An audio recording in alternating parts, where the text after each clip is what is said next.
સુરતના ઉધના વિસ્તારમાં આવેલા ઓમકારેશ્વર મહાદેવ મંદિરમાં 9 વર્ષના રાત્રે તસ્કરોએ તોડફોડ અને ચોરી કરી છે. દાનપેટીમાંથી રોકડ સહિત અંદાજે 50,000 રૂપિયાની ચોરી થઈ હોવાનો અંદાજ છે.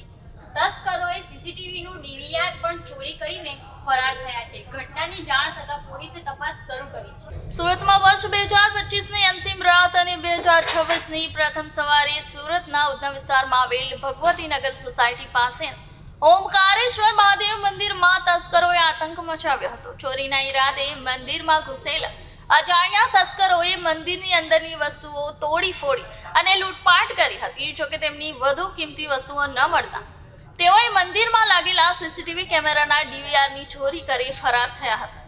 મંદિરના વહીવટકર્તાઓ અને સ્થાનિક રહીશોના જણાવ્યા મુજબ તસ્કરોએ મંદિરમાંથી અંદાજે 50,000 રૂપિયાથી વધુની કિંમતની વસ્તુઓની ચોરી કરી છે.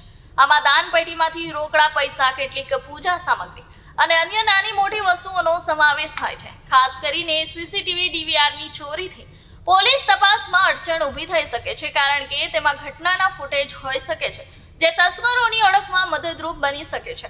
આ ઘટનાની જાણ થતાં જ સ્થાનિક પોલીસ ઘટના સ્થળે પહોંચી ગઈ હતી અને તપાસ શરૂ કરી છે. આ મંદિરમાં ત્રીજી વખત ચોરી થઈ વર્ષના અંદર. ફર્સ્ટ તેમાં માટેજારના દાગીના ગયેલા હતા, ત્યારે બધા દાગીના ડુપ્લિકેટ જ હતા. એ છતાં તે લોકો ચોરી ગયેલા. નેક્સ્ટ ટાઈમમાં બીજી વાર મંદિરના ગલ્લા તૂટેલા હતા, તેમાં રોકડ 35,000 થી 40,000ની રકમ હતી.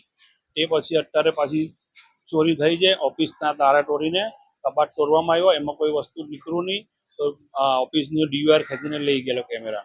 અમે પોલીસ વાળાને નમ્ર અપીલ કરીએ છીએ કે એ લોકો જલ્દીથી જલ્દી આ ચોરોને પકડે